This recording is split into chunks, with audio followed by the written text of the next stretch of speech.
కూటమి combination super హిట్గా దూసుకుపోతుంది అంటున్నారు AP వాసులు. దీని మీద మీ అభిప్రాయం ఏంటి? దూసుకెళ్తుంది, నిజమే అది దూసుకెళ్తుంది. అంటే బాండింగ్ అయితే బలంగానే ఉంది. అంటే పవన్ కళ్యాణ్ గారికి కానీ చంద్రబాబు గారికి బాండింగ్ బలంగానే ఉంది.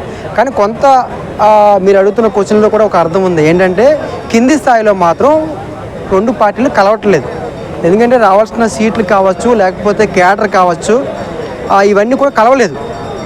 పైన మాత్రం చంద్రబాబు నాయుడు గారు పవన్ కళ్యాణ్ బాండింగ్ విషయంలో మాత్రం అందులో నో డౌట్. ఏదైతే మన కాకినాడ రేషన్ ఇష్యూ తర్వాత ఈ డౌట్స్ అన్నీ అందరికి వస్తున్నాయి. అయితే చూసుకున్నట్లయితే ఈ కాంబినేషన్ ఇప్పటి వరకు మామూలుగా ఏంటంటే సినిమాస్లో కూడా మనం చూస్తాం, ఇద్దరు హీరోస్ కాంబినేషన్ అని, ఇద్దరు హీరోయిన్స్ కాంబినేషన్ అని చూస్తాం. అలాంటిది పొలిటికల్లో మనం ఎప్పుడూ చూడలేదు ఇంతవరకు. ఇద్దరు అంటే ఇప్పుడు దూకుడుతో ప్రదర్శించే పవన్ కళ్యాణ్ గారు, ఆలోచనతో ముందుకు వెళ్ళే చంద్రబాబు గారు కలిసి ఇద్దరు కూడా అసలు ఏపీలో ఇంత హైప్ తీసుకొస్తారని మనం ఏదో వస్తుంది, కూటమి ప్రభుత్వం వస్తుంది, పవన్ కళ్యాణ్ గారికి ఒక డిప్యూటీ సీఎం ఇస్తే ఇచ్చారేమో, అదేదో అలా సాగిపోయి అనుకున్నారు. కానీ ఇలా ఇప్పుడు చూసుకుంటే లడ్డు వివాదం ఒకటేంటి, సోషల్ మీడియా ఎఫెక్ట్ ఏంటి, ఇప్పుడు అక్రమ రేషన్ బియ్యం ఏంటి, ఒకదాని తర్వాత ఒకటి కూడా ప్రతి ఒక్కటి ఏది పట్టుకున్నా సరే హైలైట్ అయిపోతుంది.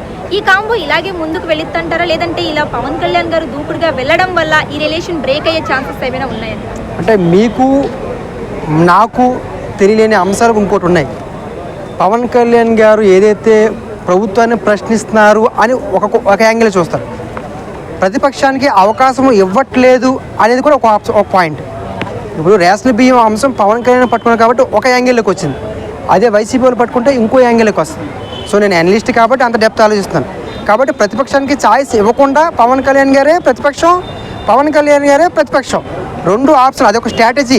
పవన్ కళ్యాణ్ గారు ముందే చెప్పారు, రాజకీయాలకు వచ్చే ముందే ప్రశ్నించడానికే నేను వస్తాను, ప్రశ్నిస్తాను నేను ఖచ్చితంగా అని. సో ఈరోజు అది చేస్తున్నారంటారా? క్యాడర్లో ఉండి కూడా చేస్తున్నారు, ఆ విషయంలో మాత్రం ఖచ్చితంగా చేస్తున్నారు. ఎందుకంటే ప్రభుత్వం నుంచి ఒత్తిడి ఉంది, కొంత ఆయనకి ఒత్తిడి ఉన్నా సరే మాత్రం క్వశ్చన్ చేస్తున్నారు.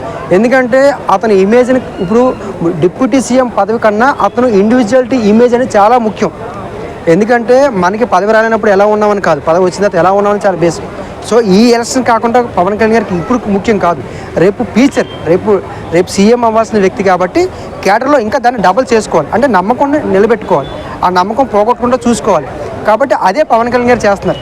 ఇలా పవన్ కళ్యాణ్ గారు ఒక్కళ్ళే ముందుకు వెళ్ళి అన్ని చేయడం ఎంతవరకు కరెక్ట్ అంటారు? పార్టీలో ఇంకా ఉన్నారు కదా చాలా మంది. జనసేన పార్టీ గురించి నేను మాట్లాడేది, జనసేన పార్టీలో ఉన్నటువంటి ఎమ్మెల్యేలు కానీ కార్యకర్తలు కానీ ఇలాంటి వాళ్ళందరూ కూడా ఎక్కడ యాక్టివ్గా ఉన్నట్టు కనిపించడం లేదు. పవన్ కళ్యాణ్ గారు ఒక్కళ్ళే యాక్టివ్గా ఉన్నట్టు కనిపిస్తున్నారు. ఎందుకు ఇలా అయింది అంటే జనసేన అనేది, టీడీపీ అనేది ఒక కూటమితో ఏర్పడిన ప్రభుత్వం.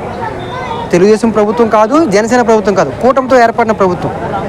పవన్ కళ్యాణ్ గారు ఏదైనా క్వశ్చన్ చేసినా, ఏదైనా కాంట్రవర్సీ చేసినా వెళ్ళి డైరెక్ట్గా చంద్రబాబు నాయుడు మాట్లాడుకొని నేను ఈ విషయమే చేశానని చెప్పుకోగలుగుతారు. అదే ఒక ఎమ్మెల్యే చేశారనుకో, అధికారులు వినొచ్చు, వినకపోవచ్చు, రాంగ్ ఇన్ఫర్మేషన్ ఇవ్వచ్చు. అప్పుడు ఏమవుతుందంటే టోటల్ జనసేనకే బ్యాడ్ అయ్యే అవకాశం ఉంటుంది.